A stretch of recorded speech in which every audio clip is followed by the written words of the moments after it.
Hello friends अस्सलामु अलैकुम नमस्कार। আজি মই আপোনালোকৰ লগত অন্য এটা ভিডিঅ' লৈ আহিছোঁ। আজি মই কি বনাম আপোনালোকে চাই থাকক। কি বনাম মানে দেখা পাইছে আপোনালোকে। মই কলডিল বনাম। কলডিল লৈছোঁ এটা ভীমকলৰ কলডিল হয়। ভীমকলৰ কলডিল খুবেই ভাল লাগে। এয়া কলডিলখিনি মই ওপৰৰ এইখিনি যেহেতু অলপ ডাঠ সেইকাৰণে এইখিনি মই গুচাই পেলাই এনেকৈ বাছি লৈছোঁ। চাওক ওপৰত যে মেছৰ কাঠি নিচিনা এটা থাকে সেইটো মই পেলাই দিছোঁ আৰু ভিতৰত এটা সৰু বাকলিৰ নিচিনা থাকে পাতল সেইখিনি পেলাই দিব লাগে। কিন্তু পেলাই পেলাই মই এনেকৈ বাছি ল'ম গোটেইখিনি। চাওক এয়া মই এনেকৈ বাছি ল'ম আৰু ভিতৰৰ যিখিনি অপইতা সেইখিনি এইখিনি ভিতৰৰ অপইতাখিনি মই এনেকৈ কুটি ল'ম আৰু ওপৰৰ যিখিনি ডাঠ আছিলে সেইখিনি বাছি লৈছোঁ আপোনালোকে দেখাই পাইছে। এতিয়া এইখিনি এনেকৈ মই কুটি ল'ম। কলডিলটো এয়া কাটিছোঁ। কাটাৰ পিছত হাতত চাক দাগ লাগি গৈছে, যিহেতু আইৰণ আছে সেইকাৰণে দাগ লাগি গৈছে। আৰু মই অকণমান তেল সানি লৈছিলোঁ হাতত। তেলটো সানি লোৱাৰ কাৰণে অলপ দাগটো কম লাগিছে। এয়া মই এতিয়া এইখিনি আগতে ধুই লৈছোঁ যিহেতু গোটা গোটা। মই এতিয়া এইখিনি সিজাই দিম। সিজাই দিওঁতে মই অলপ পানী দিম, যিহেতু পানী নাই সেইখিনি অলপ পানী দিম। আৰু মই এইফালে আদা নহৰু অকণমান পিচি ল'ম আৰু মই কেঁচা জলকীয়া পিচি ল'ম। যেহেতু ইয়াত মই শুকান জলকীয়া গুড়ি নিদিওঁ সেইকাৰণে মই কেঁচা জলকীয়াও আদা নহৰু পিচি লৈছোঁ, কেঁচা জলকীয়াও পিচি ল'ম আৰু কলডিলখিনিও মই পিচি ল'ম। এচা কলডিলত পানী নাইকিয়া অকণমান পানী দিছিলোঁ, পানীখিনিও শুকাল আৰু কলডিলখিনিও সিজিলে। সেইকাৰণে মই এতিয়া পিচি লৈছোঁ, অলপ ঠাণ্ডা কৰি পেলাই পিচি লৈছোঁ আৰু পিচি লৈ পেলাই মই এতিয়া বনাম।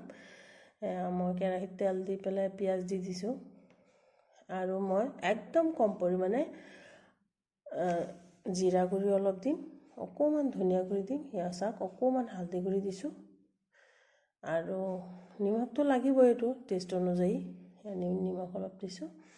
কিন্তু মই যিটো চামুচ দি দিছোঁ চাওক চামুচটো একদমেই সৰু, একদম সৰু, সেইকাৰণে মই অলপ অলপেই দিছোঁ, কৈছোঁ মই অলপ অলপ দিম। আৰু এটা তেজপাত দিছোঁ আৰু আদা নহৰুখিনি পিচি লৈছিলোঁ যে সেইখিনি দিলোঁ। এয়া কেঁচা জলকীয়াখিনি পিচি লোৱা কেঁচা জলকীয়াখিনি এইখিনি মই অকণমান ভুনি ল'ম, অকণমান পানী দিম। ভুনি নল'লে কি হয় কেঁচা কেঁচা এটা চেণ্ট ওলায়, সেইকাৰণে মই ভুনি ল'ম। ভুনি লৈ পেলাই তাৰপিছতহে কলডিলখিনি দিম। এয়া ভুনা হৈয়ে গ'ল। মই এতিয়া কলডিলখিনি দি দিম। কলডিলত আপোনালোকে জানেই প্ৰচুৰ পৰিমাণে আইৰণ মিনাৰেল ভিটামিনছ সকলোখিনিয়ে থাকে আৰু পানীখিনি পেলাই দিলেতো কলডিলৰ চবেই গুচি যাব আৰু সেইকাৰণে মই অকণমান পানী দি পেলাই সিজাই লৈছিলোঁ যাতে পানীখিনি পেলনি নাযায়। আৰু পানী থাকিলেও মই ইয়াতে দি দিলোঁ হয়, সেইখিনি নেপেলালোঁ হয়। এইটো পানী নায়েই, শুকাই গ'ল যিহেতু ভালেই হৈছে। এতিয়া মই ইয়াতো অলপ পানী দি দিছোঁ কাৰণ মছলাখিনিৰ লগত মিলিব লাগিব কলডিলখিনি। এয়া ভালকৈ ভুনি লৈছোঁ চাওক। ভুনি লোৱাৰ পিছত মই ধনিয়া পাত দিম অলপ। এনেকৈ মই বনোৱাৰ কাৰণ হৈছে বিশেষকৈ বাচ্চাবিলাকৰ কাৰণে, কাৰণ সৰু ল'ৰা ছোৱালী জানেই গোটা গোটা কলডিল খাবলৈ খুবেই বেয়া পায় আৰু সিহঁতেতো চুবাবলৈ বেয়াই পায় বাৰু।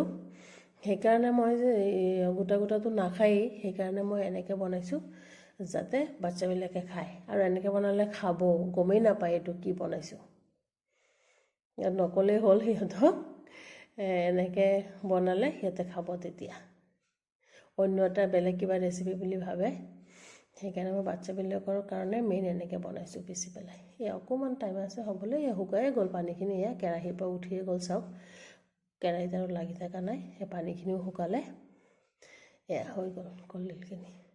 এতিয়া কলডিলৰ কালাৰখিনি চাওক আপোনালোকে, একদম গ্ৰীণি গ্ৰীণি নিচিনা এটা ভাৱ আহিছে আৰু হালধি গুড়ি দিয়াৰ কাৰণে অলপ হালধীয়া এটাও আহিছে, কিন্তু অলপ গ্ৰীণ টাইপৰ আহিছে, মানে কেঁচা জলকীয়া পিচি দিয়াৰ কাৰণে এইটো গ্ৰীণ ভাৱটো আহিছে, কেচপতীয়া নিচিনা। খুবেই চাওক কিমান য়াম্মি হৈছে, টেষ্টি হৈছে, খুবেই ভাল লাগিছে।